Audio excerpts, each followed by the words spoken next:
अस्सलामुअलैकुम वरहमतुल्लाहि वबरकातुहू। मैं आपकी मौलिमा अंसारी सदफ हाजिर हूँ नए वीडियो के साथ। हम साइंस का सेकंड चैप्टर पढ़ रहे थे, सेहत और अमराज, जिसमें हमने चंद मोतदी अमराज के बारे में मालूमात हासिल करे थे। आज हम मौजूदा दौर के कुछ अहम अमराज के बारे में मालूमात हासिल करेंगे। सबसे फर्स्ट नंबर पे है डेंगू। डेंगू जो है वो मादा मच्छर जमाशुदा पानी में अंडे देती है और इनकी नशोनुमा के लिए साजगार माहौल मुहैया होने से इनकी तादाद में इजाफा होता है। मच्छर की मुख्तलिफ़ किस्में मुख्तलिफ़ अमराज फैलाती हैं, जिसमें से एड्स उत्पत्ति नाम के मच्छर के ज़रिए डेंगू नामी मुतअद्दी अमराज फैलता है। डेंगू की सबसे पहली जो अलामत है तेज़ बुखार, सर्दी, सर दर्द और उल्टी। उसके अलावा खून में प्लेटलेट की कमी की वजह से खून जिस्म के अंदरूनी हिस्से में ज़ुरियाने खून होना और हल्का चश्म का दर्द डेंगू की सबसे अहम अलामत है। उसके अलावा मुख्तलिफ़ मच्छरों से मुख्तलिफ़ बीमारियां होती हैं। मलेरिया जो है मच्छर अनाफेलस मच्छर अगर काटता है तो उससे मलेरिया फैलता है। अगर क्यूलेक्स नामी मच्छर काटता है तो उससे फेल्पा की बीमारी होती है और एड्स नामी मच्छर काटता है तो उससे डेंगू होता है। तो आपको याद रखना है कि एनाफेलिस और एड का जो मस्कन है वो साफ़ पानी है, जबकि क्यूलेक्स जो है वो गंदे पानी में रहते हैं और गंदे पानी में ही ये मच्छर क्या करते हैं, अंडे देते हैं। सबसे पहले हमने देखा डेंगू। डेंगू जो है वो कौन से मच्छर के काटने की वजह से होगा?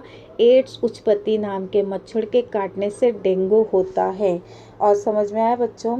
तो ये बात याद रखेंगे। और डेंगू जो है वो साजगार और साफ़ सुथरे पानी में क्या होते हैं, ये मच्छर पैदा होते हैं।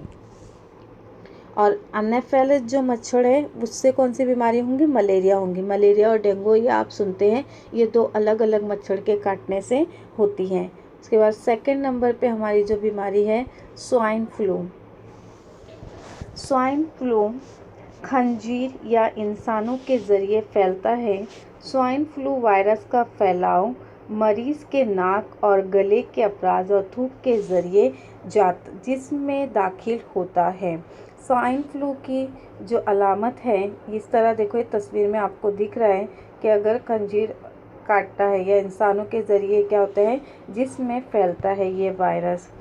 तो इसकी अलामत हमको बताई गई है कि सांस फूलना या तनफ्फुस में रुकावट पैदा होना और हलक में तकलीफ़ होना और जिस्म में दर्द होना, ये स्वाइन फ्लू की अलामत है।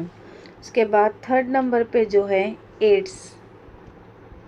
ये एड्स की निशानी है, ये जो बेल्ट दिया गया है ये एड्स की निशानी है। इंसान में HIV की वजह से होता है। इस मर्ज़ के लाहक होने से इंसान की क़ुव्वते मुदाफ़त में कमी आती है और वो मुख्तलिफ़ अमराज़ का शिकार हो जाता है।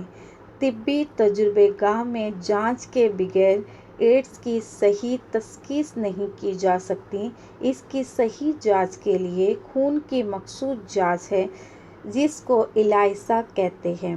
एड्स की अलामत मुख्तलिफ़ अफराद में मुख्तलिफ़ होती हैं और ये हमेशा जहन में रखेंगे कि HIV से मुतासिरा शख्स को छूने और उसके साथ खाना खाने से एड्स नहीं होता।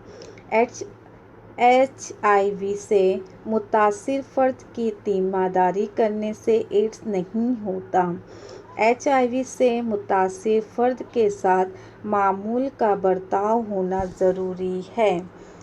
तो ये याद रखेंगे। हम ऐसा ख्याल होता है कि जिसको HIV है तो उसके साथ रहेंगे तो वो HIV वाला जो है इसको एड्स हो जाएगा, ऐसा नहीं है। HIV के जिसको है उसके साथ हमारा बर्ताव क्या होना चाहिए?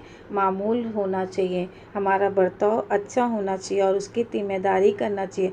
उसको छूने से या उसके साथ खाना खाने से एड्स नहीं होगा। और एड्स डे कब सेलिब्रेट किया जाता है? वर्ल्ड एड्स डे जो है 1 दिसंबर को सेलिब्रेट किया जाता है। ये तमाम लोग याद रखेंगे। वर्ल्ड एड्स डे कब बनाते हैं? 1 दिसंबर को, 1 दिसंबर को वर्ल्ड एड्स डे सेलिब्रेट किया जाता है। उसके बाद जो है कुछ बीमारी ऐसी होती है जो हैवानात के ज़रिए भी क्या होता है, उस मर्ज़ का फैलाव होता है, जिसमें कुत्ता बिल्ली वगैरह के काटने से क्या हो जाती है, बीमारी हो जाती है। उसमें बताया गया है सबसे पहले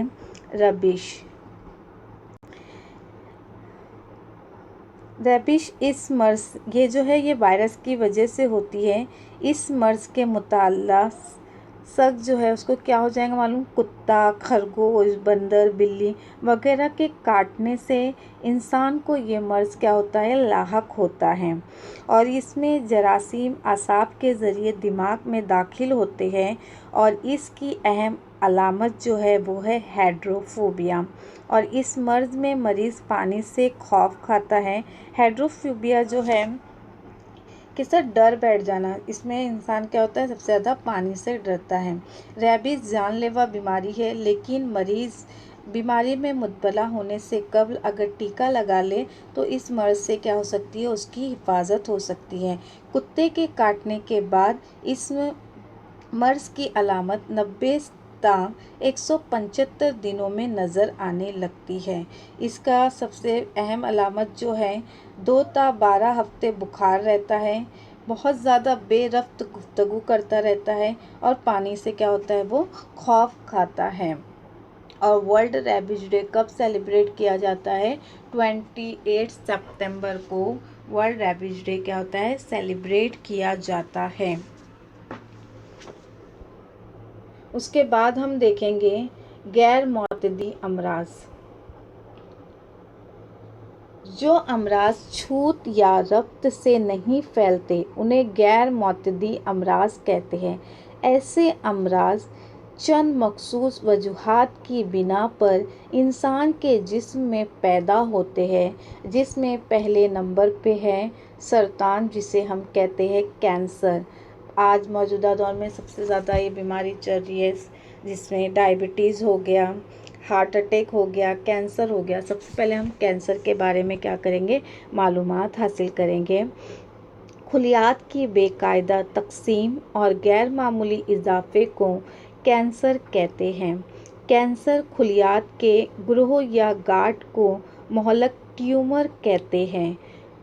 कैंसर का मर्ज़ फेफड़ों, मुंह, ज़ुबान, मैदा, जिल्द जैसे अज़ा में खून या किसी भी जगह पे हो सकता है। और कैंसर किन वजूहात की बिना पर होता है?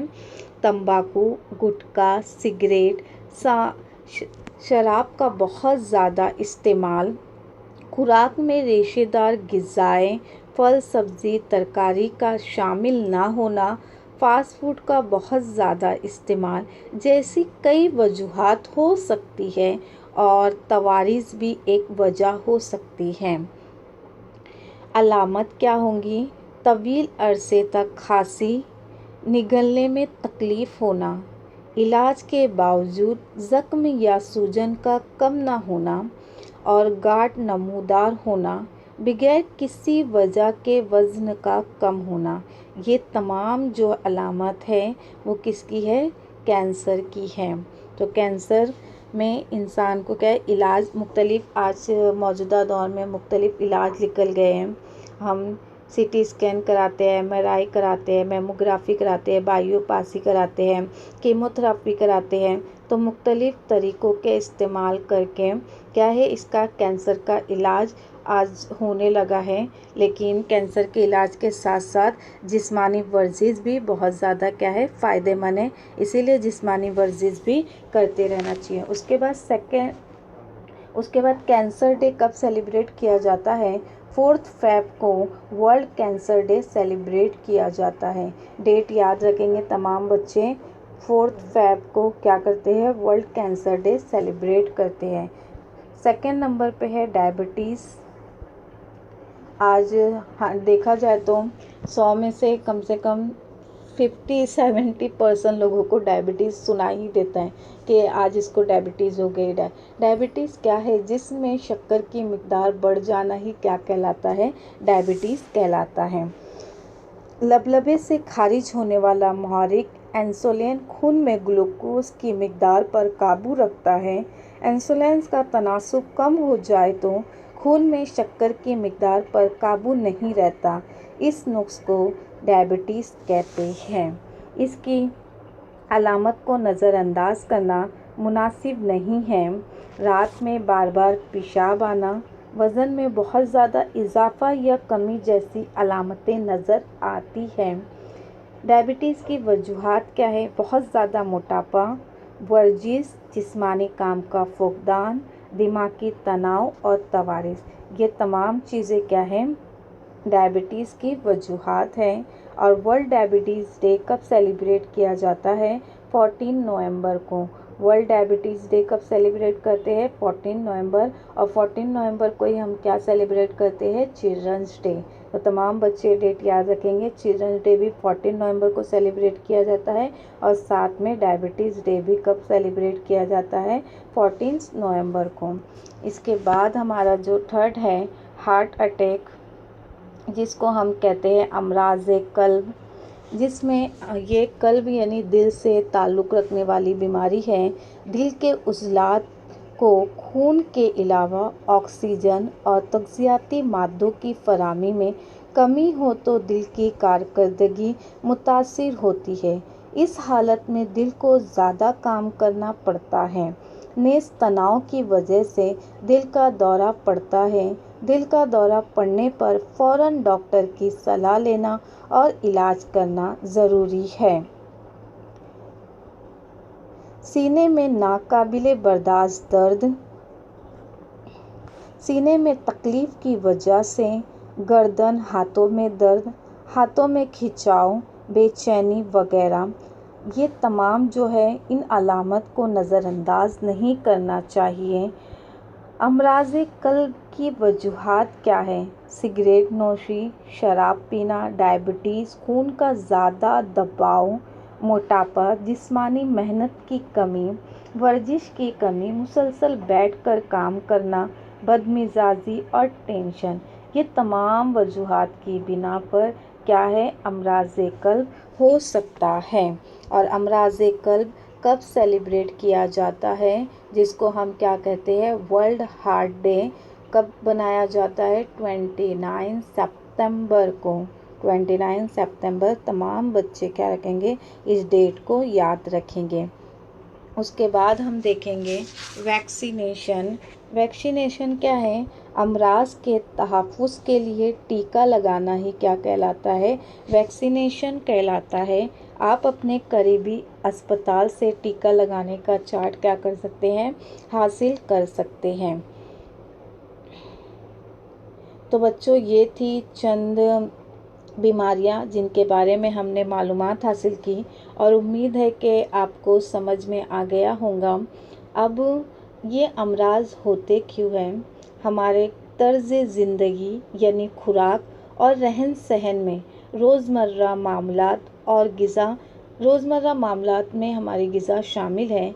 आजकल क्या होता है, हम देर से बेदार हो रहे हैं, रात देर तक जागना, देर से खाना खाने के औकात में मुसलसल तब्दीली, वर्जिश और मेहनत के काम की कमी और जो है बाहर का मार्केट का रेडीमेड फूड्स बहुत ज़्यादा इस्तेमाल करने वगैरह के इजाफ़ा क्या है, बहुत ज़्यादा इस्तेमाल कर रहे हैं, जिसकी वजह से क्या हो रहा है, हमारे जिस्म में मोटापा वगैरह भी आ रहा है। इसीलिए इस अमराज में मुब्तला होने का तनासुब बढ़ गया है। अमराज में मुतासिर होने के तनासुब को कम करना हो तो मुनासिब तर्ज़ ज़िंदगी का आदी होना बेहद ज़रूरी है। इसके लिए मुनासिब नींद, हमको सही तौर से 6 से 8 घंटा नींद लेना ज़रूरी है, सही ग़िज़ा का इस्तेमाल करना है और साथ ही साथ वर्जिश करना ज़रूरी है। और इसी तरह की वर्जिश करें जो आपका जिस्म बर्दाश्त कर सकता है। इसके अलावा बहुत ज़्यादा बेजा दवा का इस्तेमाल ना करें। बहुत ज़्यादा दवा के इस्तेमाल से भी हमारे जिस्म क्या है, मुतासिर होता है। और दवा बिना डॉक्टर के मशवरे से इस्तेमाल नहीं करना है। और ये भी एक बात और याद रखेंगे, हर मर्ज़ की मखसूस साइंसी वजूहात होती हैं। देवी या देवताओं के गज़ब या लोगों की बद्दुआ की वजह से बीमारी नहीं होती है। मुनासिब तिब्बी इलाज से ही क्या होती है, बीमारियां ठीक होती हैं। जादू टोने से बीमारियां ठीक नहीं होती। तो कोई भी बीमारी हो तो आपको डॉक्टर से कंसीडर करना है। जादू टोना वगैरह से बीमारियां ठीक नहीं होती है। सबसे ज़्यादा इम्पॉर्टेंट है आपको नींद 6 से 8 घंटा लेना है। सही टाइम पे क्या है, 3 वक्त खाना खाना है। खाने में तमाम चीज़ें शामिल होना चाहिए, प्रोटीन, विटामिन्स वगैरह। फल का इस्तेमाल करिए, हरी सब्जियों का इस्तेमाल करिए और बाकायदगी से वर्जिश करिए, तो हम क्या हो सकता है, बीमारियों से दूर रह सकते हैं। तो बच्चों ये था हमारा सेकंड चैप्टर, सेहत और अमराज। और उम्मीद है कि आपको समझ में आ गया होगा। यहाँ पे हमारा सबक मुकम्मल होता है। Thank you for watching my video.